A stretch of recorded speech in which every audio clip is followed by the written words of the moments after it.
that are being strung along and turned out like political whores. Marjorie Greene, making these deals. She thinks she's a genius. She thinks that she's making moves. You're not making moves. You're being used. You are being instrumentalized by them. And you think that's influence. They use you, and you think that's influence. They tell you what to do. They tell you what to support. You have no say in it. You have no independent following, no independent base of support, and you think that's influence. That's a mirage. So that's why it's a mirage. We have to absolutely steel ourselves going into 2026 and 2028. You and me have to steel ourselves. We cannot ever allow it to happen again. We can let the Republican Party lose. Yeah. And they will squeal like pigs. And they will say, you're going to make us lose. You're with the Democrats. Nick Fuentes is an operative. They're going to say all this kind of stuff. Remember how you feel now when they say that. Fuck you. They're going to tell us in 26, just like they did in 24. They're going to say, we got to hold the line. I know it's not all it's cracked up to be. I know we didn't deliver on everything, but hey, it's not all bad. They're going to say that. And in 2026, you need to be ready to say, well, that sounds like a you problem.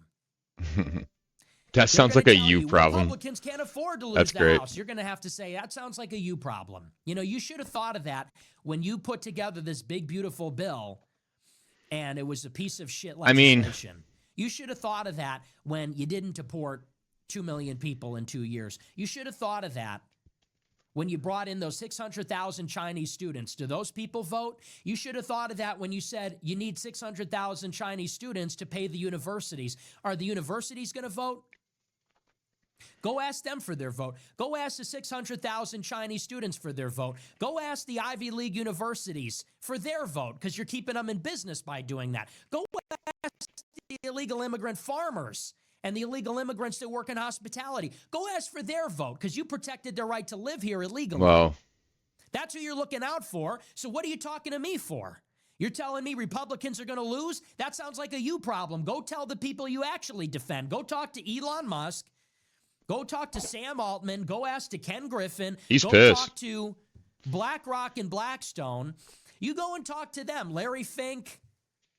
I'm done with politics. I think after this one, are going to get devastated in the midterms. Like, after that last election, whatever, I'm just done with politics. Period. I think there's no point to them really. There is none. At least at this point in time, there's no point for it. That's what I believe, at least. How bad it's just no one cares, dude. No one cares. Like he says, no one cares. Well, not what he says, but like no one cares, and they're just looting the place. Like he says, they're just looting it. They're looting the whole place, and no one cares. Going to be. Because you had your chance. You had the House. You had the Senate, the White House, the Supreme Court. It was supposed to be a golden age. Remake the federal judiciary or the federal bureaucracy. They said, Section F, we're going to fire 50,000 people. We're going to move fast and break things. We're going to cut the deficit. They did nothing. They didn't do any of it. Where's my National Guard? Where's my tariffs?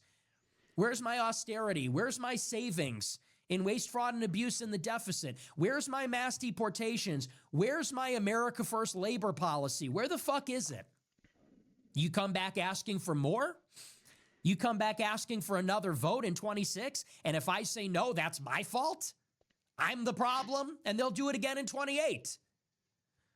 And that's why, a lot of people say the show's a black pill, the show is negative.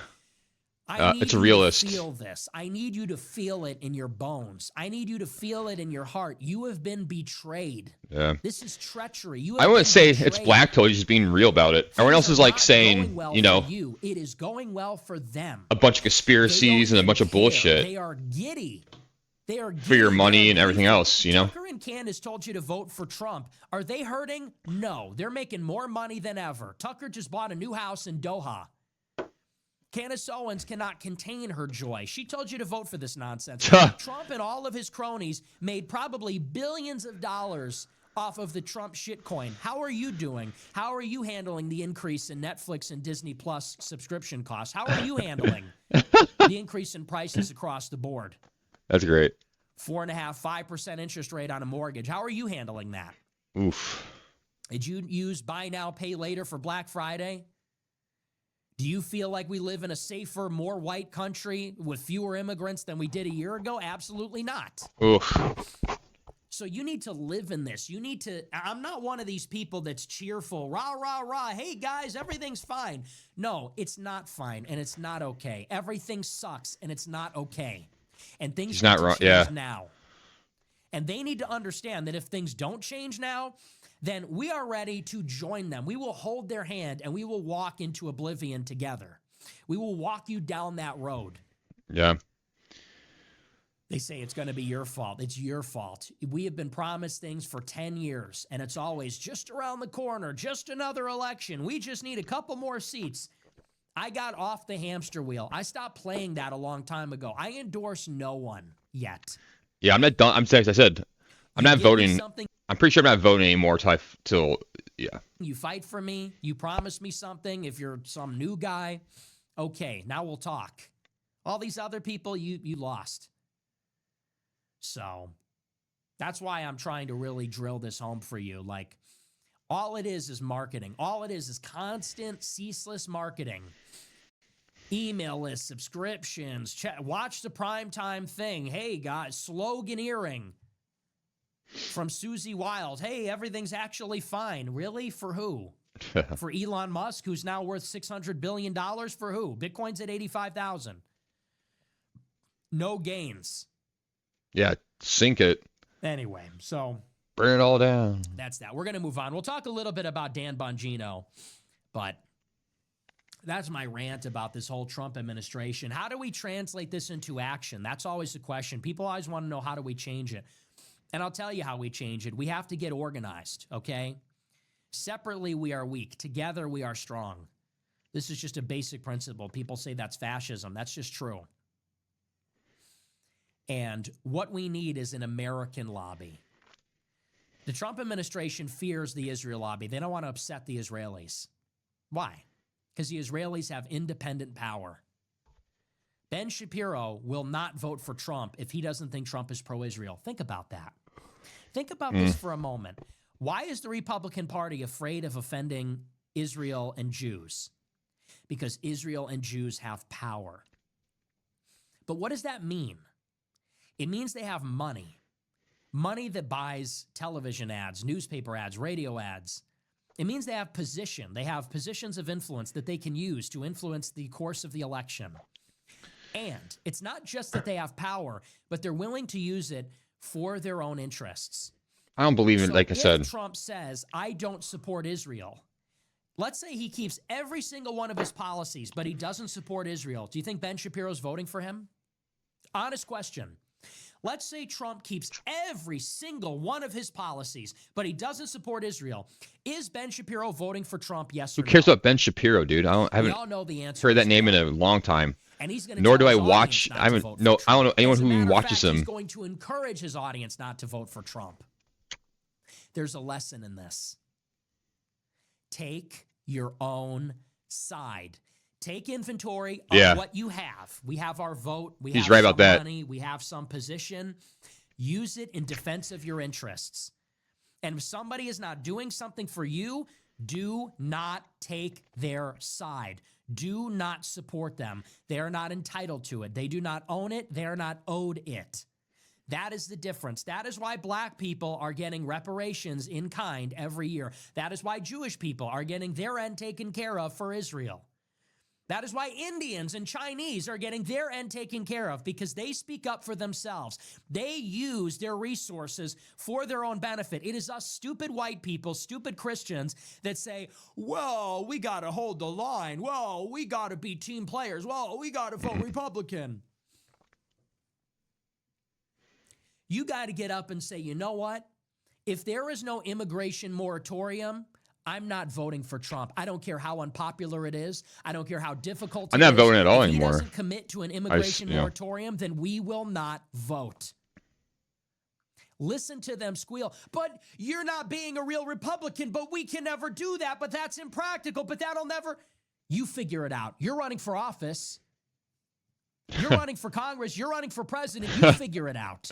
We're the voters. That's a good one. 90% of the people that voted for Trump in 2016 were white, and they're all being robbed of their birthright. They're all being dispossessed. They're all being forced into minority status, a country where foreigners and the foreign-born and invaders outnumber us and dominate culturally, politically, socially.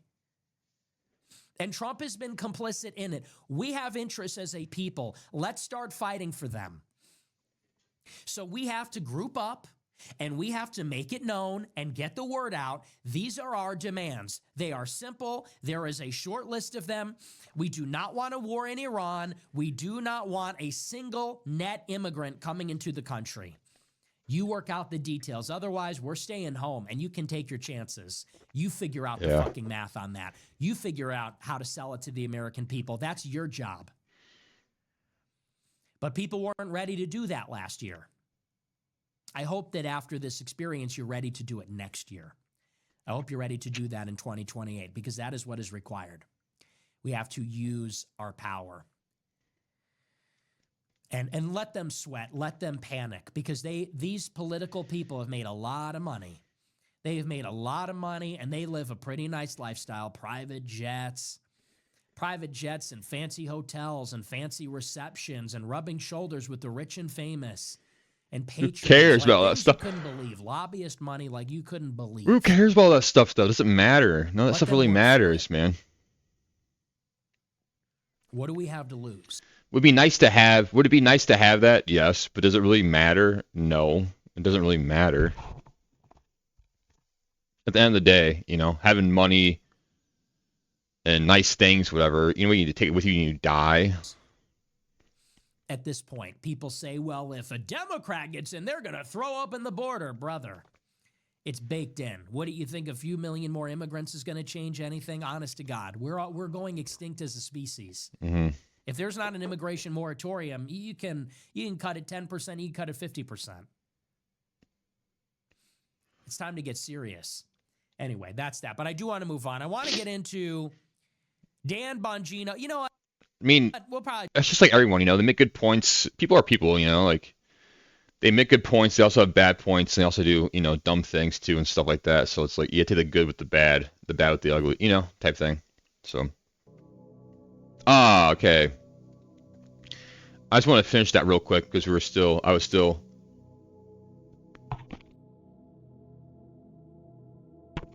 watching that from the night before. I was going to see what he had to say about Trump. It's basically what he always says about Trump, though. On how we all got fooled by him. He's a lame duck. He doesn't have any real power. No one has power on this earth. He doesn't have any control anymore over his party or nothing like that. And people are waking up to the fact of what's going on.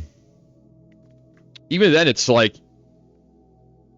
they can only hide what's going on for so long till the smoke signals become so clear everyone can see them with what's going on in the country. Like they can only hide it for so long before people start seeing it with their own eyes. But like, hold on, people were right about this. This is actually going on. So until next time, may peace be with you. Take care of yourself. Take care of others. I'm Justin. I love you. I'll see you tomorrow. As always,